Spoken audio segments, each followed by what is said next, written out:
Alright, man, so what it do, YouTube? It's your boy Key coming at y'all boys with a brand new video. Now today, I ain't gonna cap, man. We knew it was gonna happen eventually just because of the way that these people live. But at the same time, you always hope for the best for people, and you always pray and hope that they make it out of their situation and continue to be able to do the right thing. So we got Bando KD. He just got jammed up. So with that being said, man, let's go ahead and get into today's video. Make sure y'all like, comment, and subscribe. Tap in with your boy. All channel links is in the description. You already know what to do. Let's check it out.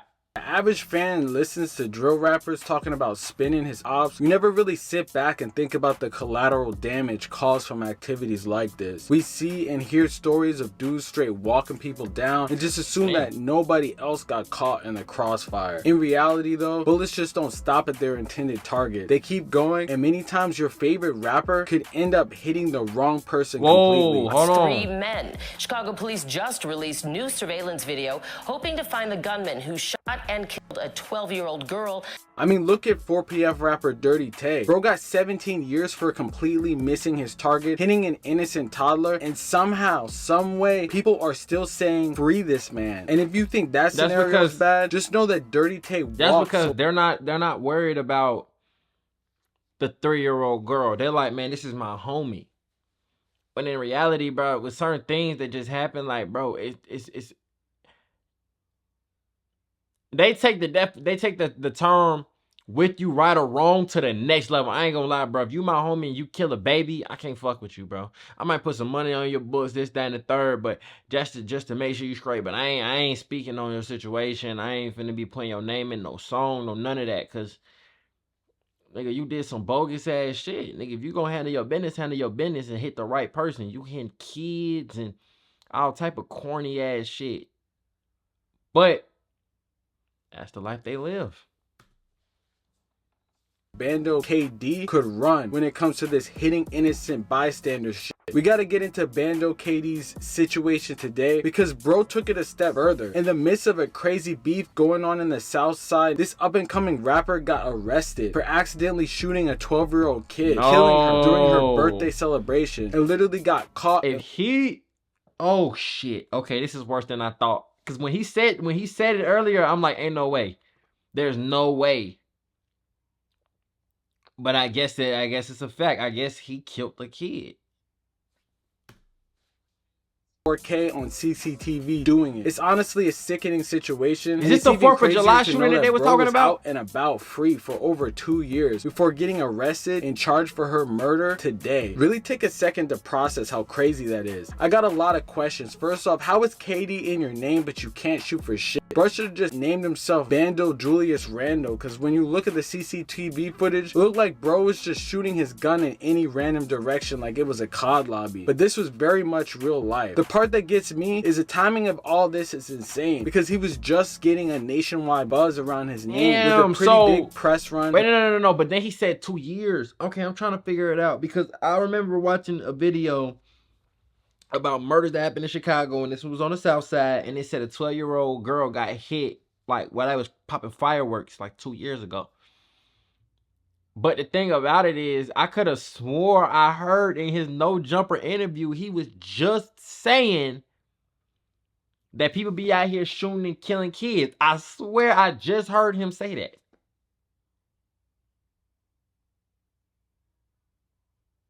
That's crazy. Pretty big numbers to back up for it. He even apparently inked a deal with legendary Chicago music executive Bibby, and all around looked like he was taking his career to the next level. And I ain't gonna cap though. However, one Friday night in the... From what it looked like in the No Jumper interview, it sounded like he was one of the most level-headed individuals over there on his side.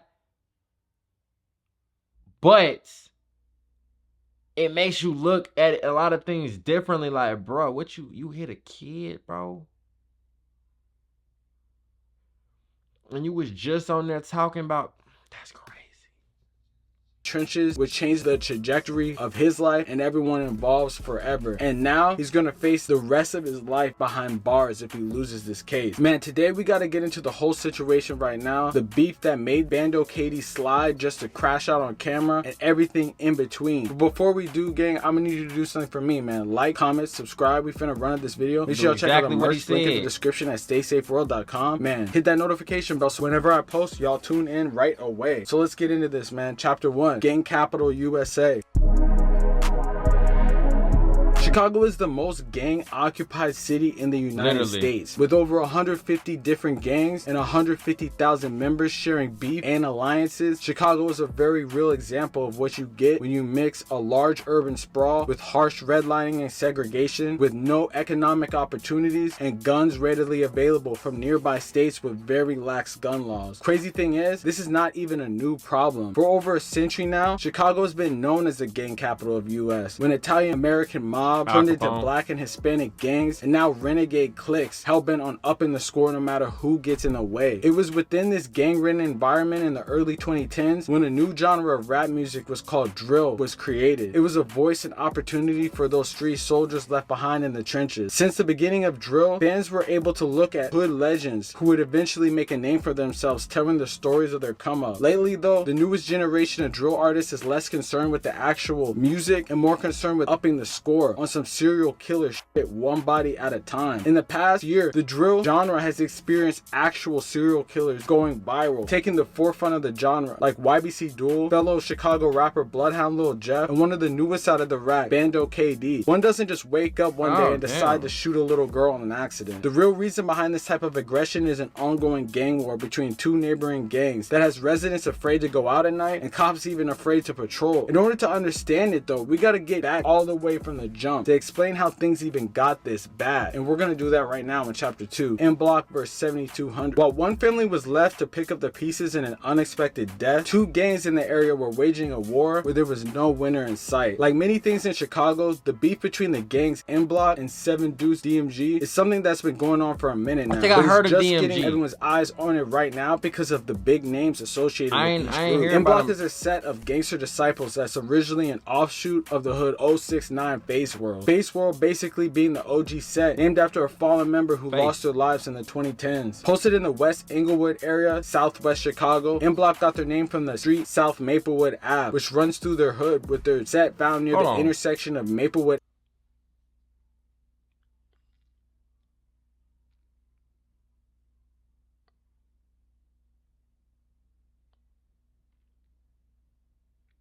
And it's 3 schools literally right here, surrounded on all sides of this fuckery.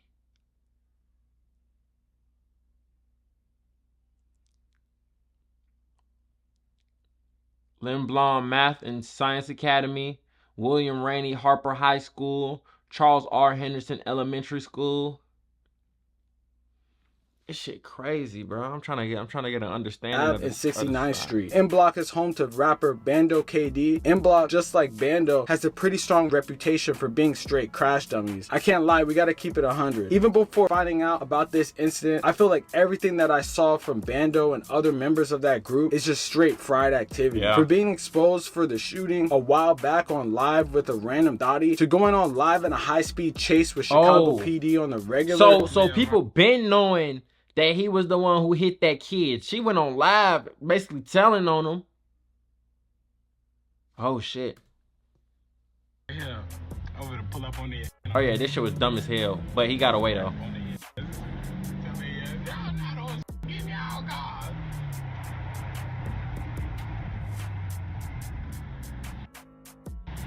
He snitching. Hey, y'all got those shit, man. Get in y'all cars, folks. Y'all know M Block out fucking the streets up. Just dumb as hell, like.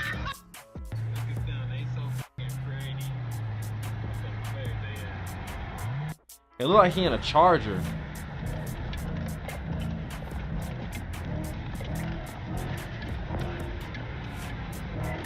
Yeah, he bored as hell. And I ain't gonna lie though, that might be a Stolo, because why this shit so dirty, bro? You cannot see out that front windshield. That shit dirty as hell. KD basically made a name for himself broadcasting his crash out activity on live, with his first big hit on YouTube being a music video with the first 3 minutes being a whole police chase with mini Drakes in the car. Yes, what? That is the top floor boss of self-snitching. Every time this man commits a crime, a camera is in the vicinity. It was this type of activity though that helped him build a fan base for his music and eventually got him to get signed by Bibby's Grade A Records. On the I other ain't hand, gonna we got lie, the bro. opposite. Bibby been signing all of the people who they say really living like that. If you go on Apple Music, it'll always tell you who they signed to at the bottom. And Lil Jeff released his posthumous album on Grade A, and Lil Jeff was said to be up 10, 11. They were attempting to slide on a group Bibby of gangster disciples is called Bibby the new Gucci Mane? Is Bibby the Chicago Gucci Mane? Y'all let me know right now. Everybody he signed to either pass away or go to jail. What's going on? 200 or 7 Deuce. 7200 consists of 2 sets, DMG standing for Detro Money Glizzy Gang and FBC Flyboys Crazy, with 7200 standing for the 72nd Street being their main block throughout their neighborhood. Coincidentally, this area of 72nd Street is also where Bando KD was caught firing his weapon on CCTV footage, which we'll get into later. The biggest member of 7 Deuce probably being Lil Scoom, who unfortunately was gunned down in an alleged setup just 2 months ago. Well, not much is known about the direct origins of... Hold on. I don't know if that one is right. Cause I thought Lil Scoom said he was from 82nd and Burley. Like he was from Burley Boys. I don't know if that one right there was right. Y'all let me know. He might have done his research and that's what it was, but I could have sworn that Lil Scoom said he was from 82nd and Burley or 87th and Burley. One of them two, but he's from Burley Boys. One thing is for certain in this gang war. The animosity pretty much dates back decades, long before either of these recognizable rappers were even known. Pretty much since the early 2010s, 7200 and M Block have had a constant back and forth, with both sides losing members all throughout the decade, even until now. Originally, 7200 was a part of a major alliance of gangs called Rock to the Bot, with 9 other sets in the area for the sole purpose of being against the sets Face World, 1140, and Red Tape. Eventually, that alliance went to shit, and ever since then, 7 Deuces had smoke with 069 Face World for pretty much the whole time. Both sides often trolling each other on live, pretty much claiming to be upping the score on each other and having discussions about it, kind of civilly on live, which is crazy. Alright, look, Deuce, answer this for me. Who up? Y'all up. Don't say it. Y'all up. Don't say it. Imagine having a discussion with someone that murked your family member or friend on IG Live while the police are watching all of this. It was all just a super crash out incident waiting to happen. Unfortunately, one night 2 years ago, when members of M Block were lurking over in 7200 looking for their ops, a random shooting would go down that would change the trajectory of everyone's lives involved, which we'll get into in chapter 3. On March 1st, 2022, 12-year-old Nigeria Moore had just celebrated her 12th birthday with her close friends and family at a home of 2300 block of West 72nd Street, shortly before 8 p.m. As her and her family's car was pulling off the street to leave the house, a group of 3 hooded men would get into an altercation with another car a few feet away, and bullets would soon spray. Everyone in their car would duck to avoid getting shot by what sounded like automatic gunfire. When the dust settled, they noticed the shooters were all gone. But unfortunately, Nigeria Moore had been hit in the head. Despite their best efforts in rushing her to the hospital, she was later pronounced dead that night. At the time this happened, police had pretty much no leads on who did this terrible act. However, in the days that followed, the police superintendent stated that whoever was responsible for this shooting was gonna pay dearly. During the police investigation, officers recovered CCTV footage that pretty much showed every single thing that led to the shooting. 3 men in hoodies were seen walking, prowling, lurking on the 72nd Street block when a car pulls past them. I guess one of them recognizes the car, and either the car starts shooting at them, or they return fire, or they just uphold and start spraying the car as it drives by. It was in this instance that I saw some of the most absolute worst instances of firearm safety that you can even imagine. One dude on video had a whole 50-round drum with the switch, shooting in just any direction, barely holding on to the gun, hand basically limp, kind of like afraid of the gun going off, while 2 others looked on and began spraying indiscriminately. He ain't got no mask terrible, on. just all out spraying in random directions in a crowded city block in the evening. It's some of the dumbest shit you can even imagine. Real crash dummy activity activity. It was a major tragedy that this went down. But even with this footage, police were unable to locate the suspects and the trail eventually went cold. Until about a year ago, Bando KD would go on live with a group of women who were coming at him crazy. He would diss one of them about their hair, and in return, this girl would go on a crazy all-out tirade dissing Bando KD and saying that it's his fault that he shot that little girl. Pretty much right after she says this, Bando KD would turn off the live expeditiously. All these hoes getting boned. Right, and you fucking all of them niggas. Just don't be trying to be funny and just coming from my mouth. I get this ain't Take that. that bonnet off. Them stale ass tracks. This shit, take my bonnet off and I give you better shut up. I say what you did, bitch, when you killed that little girl, you better.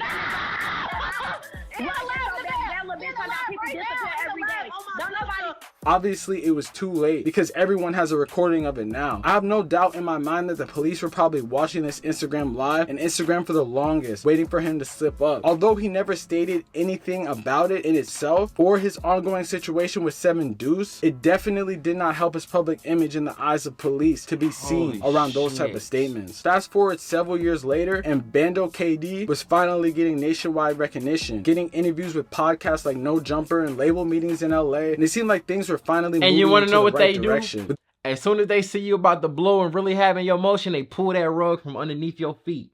And that's what happened to Bando KD. They probably been knew that he did it. They probably been knew who it was. They just needed enough evidence to lock him up, because you don't wanna charge somebody with something and you know you can't really stick it to them.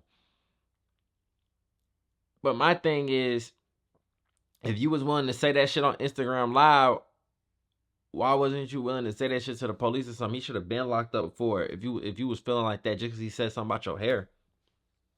This all came crashing down. But, Bando and KD another was thing, I'm sorry to keep pausing, but another thing that just goes to show you that what they say is really true.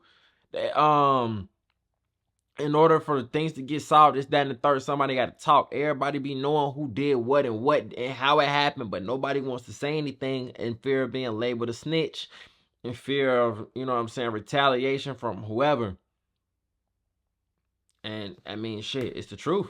It's real. arrested just yesterday and charged with the death of the 12-year-old. Ain't no way you bogus I know as hell if bro putting loses that his case, he's blurry gonna ass be shit in replaying here. that fried ass footage over and over again in his head of him barely holding the switch, shooting off into the distance. It's crazy how the tables can really turn, and getting a career off IG Live illegal antics and then getting your career taken by IG Live illegal antics all within a short period of time. It's honestly crazy, and people even went as far as taking pictures of his shoes and matching it with pictures of him shooting in that situation. So it's pretty much a done deal. People believe that it was definitely him that took out that 12-year-old. When you look at that footage, it's like, I don't even know what they were trying to hit. I feel like you really had to be fried to think that you were actually doing something, because those bullets have to go somewhere. You know, they were just spraying like 50 rounds at a time, just hoping to hit someone. And then they just didn't care about life that much. That they really were just going on the enemy block, just pretty much spraying. They were scary. At He was acting and it's a scary. never-ending cycle. What do you expect to happen when they do this? Someone else's life is lost and it caused them to spin on them, and then it's an ongoing situation that lasts forever. And that's not even the whole of everyone that they're beefing with, like 800, who there's another beef that could be a whole nother video and stuff like that. But at the end of the day, it's definitely not looking good. And judging by what happened to Dirty Tay and him facing 17 years, and his counsel, his legal counsel, just quit on him, it's definitely Dirty not Tay going to be facing looking 17 good for years. bro. He He got should have just taken 17 the rap years. seriously, went to No Jumper, went to these interviews, and just kept it 100 and kept it out of the streets. But a lot of these Chicago drill artists, you see them, man. You see Bloodhound Lil Jeff, you see Bando KD, you see PGF Nuke, man, you see Cairo. All these niggas just be crashing out. It's something in the water that making them do it, man. But hey, let me know in the comments what y'all think It ain't about the something in situation. the water, it's something in the air, man.